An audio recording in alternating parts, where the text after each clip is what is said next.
caminar con el resucitado. Y todos conocen una historia, o si no la conocen, la invito a que la lean en el último capítulo del Evangelio de Lucas, el tercer Evangelio del Nuevo Testamento, y en el capítulo 24 la historia nos relata de tres, de tres, eh, de tres personajes. Dos de ellos son discípulos y el tercero es Jesús. Y van caminando ellos, eh, van caminando eh, por, la, el camino y saliendo de Jerusalén, allí se encuentran en camino a 11 kilómetros a una ciudad pequeña, una villa, una aldea que se llamaba Emaús. Y estos, eh, estos dos caminantes que van saliendo de Jerusalén, van entre ellos hablando, ¿no?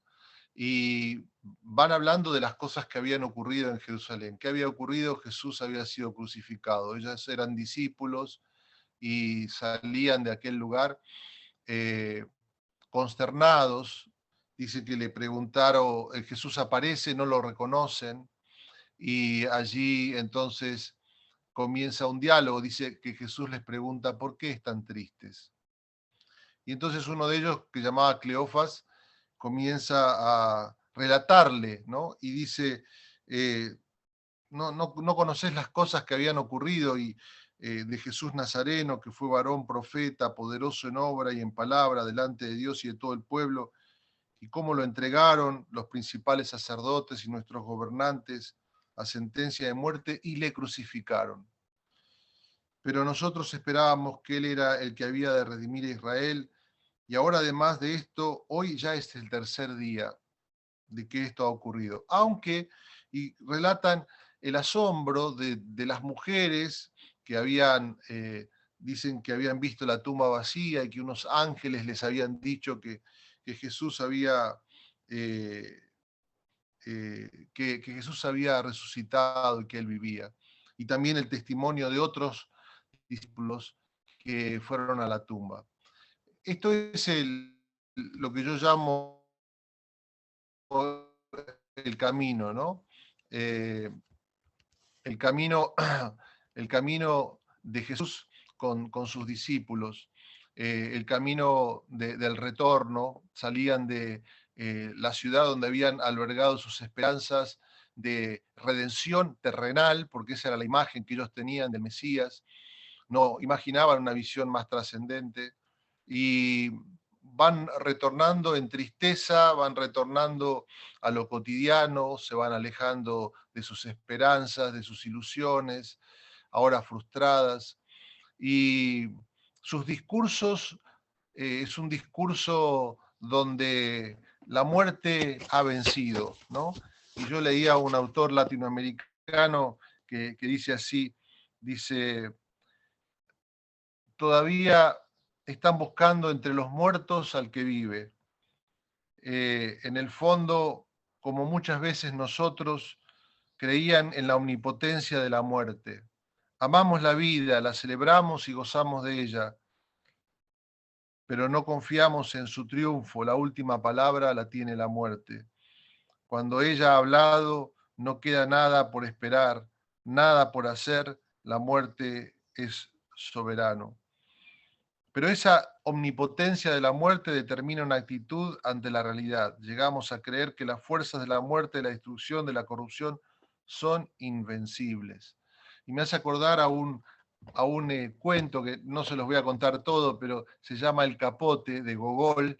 Es un autor ruso que influenció a muchos escritores modernos. Y un cuentito que él escribió que se llama El Capote, la historia de un hombre, como todos nosotros, una mujer, que lucha para comprar un capote, porque el que él tenía, un abrigo que él tenía, eh, se le rompió y quedó viejo.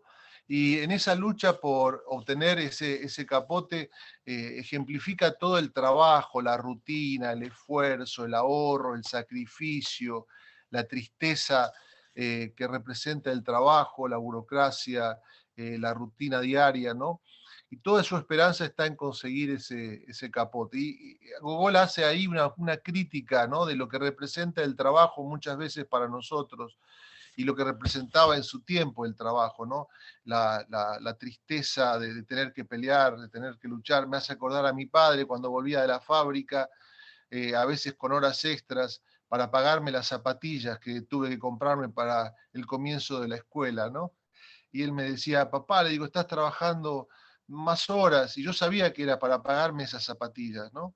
Y este esfuerzo que nos representa este lunes a la mañana, a veces es el esfuerzo de estos caminantes envueltos en tristezas con una visión de que la muerte ha triunfado, ¿no?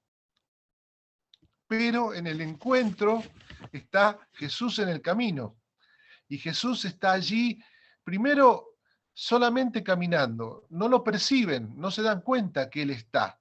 Él es demasiado ordinario. Por ahí imaginaban que tenía que ser el superhéroe que aparece y de repente cambia todo como el genio de la lámpara, pero Él está. Y Él es a veces tan ordinario, entre comillas, que no lo vemos, no lo percibimos. Él camina con nosotros, Él nos escucha y escucha aún sus discursos desde donde ellos están parados.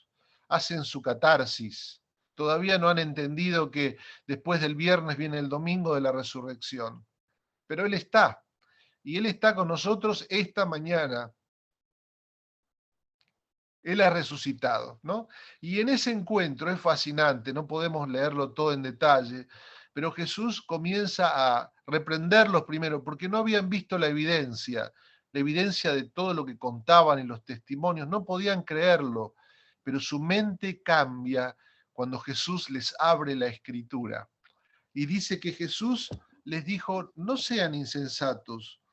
Y dice que comenzando desde Moisés y por todos los profetas les declaró todas las cosas que de él decían las escrituras. Y al principio dijo, no era necesario que el Cristo padeciera estas cosas y que fuera entonces así recibido en gloria. Jesús no les dice, estoy acá, he resucitado, sino que los lleva a la escritura. El encuentro con Jesús está en la escritura y Él les muestra cuál central es su figura en toda la escritura. Y Él hablaba ahí del Antiguo Testamento, cómo toda la escritura habla de Cristo y de lo que Cristo vino a hacer.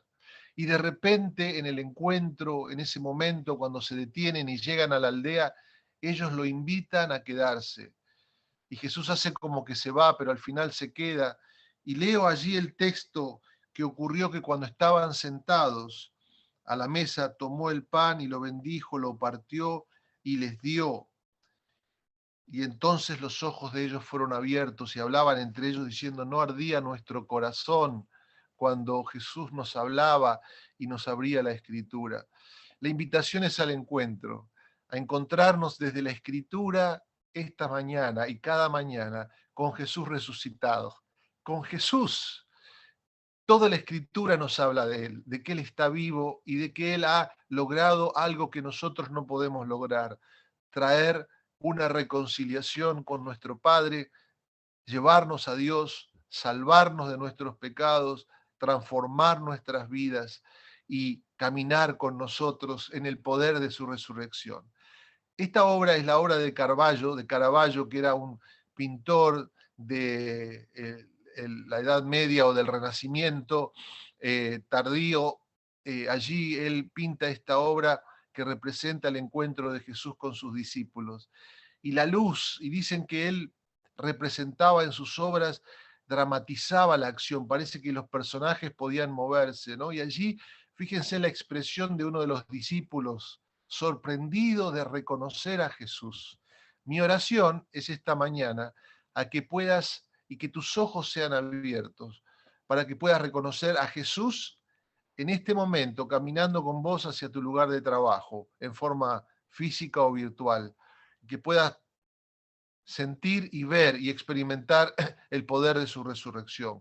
Que Él abra tus ojos para que a la luz de la resurrección puedas ver una nueva realidad, algo nuevo que el Señor ha hecho y ha hecho para nosotros. Y termina la historia diciendo que ellos se levantaron en ese momento y volvieron a Jerusalén, ¿no? porque está el camino, está el encuentro y está nuestra misión. Y la misión es volver a Jerusalén. Jerusalén era el lugar donde había reinado la muerte, donde había triunfado la violencia, la mentira, la corrupción, el robo. Pero ellos vuelven a esa ciudad con un mensaje nuevo, el mensaje de la esperanza y el mensaje de la resurrección. Y yo quiero alentarte para que en esta mañana, al retornar, al ir a tu trabajo y vas a ese lugar de a veces hostil, a veces burocrático, a veces difícil, con desafíos, en ese lugar el Señor te lleva con el testimonio de su resurrección, con su presencia viva y con el poder de su presencia allí para que la ciudad y nuestros lugares de trabajo puedan ser transformados. Que Dios te dé sabiduría, que Él te abre nuevas puertas y que Él te muestre su camino. Teníamos una oración para hacer, la vamos a hacer al comienzo del lunes que viene, pero quiero entonces terminar en esta mañana un poquito más extenso nuestro devocional. Quería terminar con una oración pidiendo la bendición de Dios para este maravilloso lunes de un nuevo amanecer con Jesús resucitado en medio nuestro. Señor, te damos gracias, gracias, gracias por tu palabra. No ardía nuestro corazón cuando nos hablaba en el camino y cuando nos abría la escritura. Señor, que hoy podamos verte, sino en la evidencia, mucho más que eso, en tu palabra. Tu palabra es la evidencia para nosotros de tu presencia. Habla a nuestros corazones, que podamos caminar en el poder de tu resurrección y que vayamos a esta ciudad a la cual tú nos envías con la confianza de que tu vida reina sobre la muerte. Nos ponemos en tus manos, en el nombre del Padre, del Hijo y del Espíritu Santo. Amén.